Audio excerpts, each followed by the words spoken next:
Here I have ARCHOS Diamond Gamma, and today I'm going to show you how to add a Google account on this device and also how to remove it. So first of all, you have to open settings on it, then you have to go to the accounts section, tap on add account, then select Google.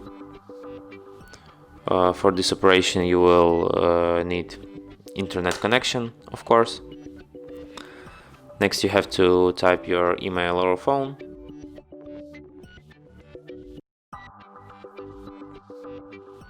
Next you have to enter your password. Tap next.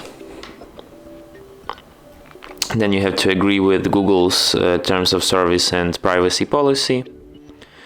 You have no other options. And for the last scene you tap on agree, and that's it. Google account added. You can also remove this account here by tapping remove. And that's it. Thanks for watching. If you find this tutorial useful, don't forget to hit that like button and subscribe to our channel.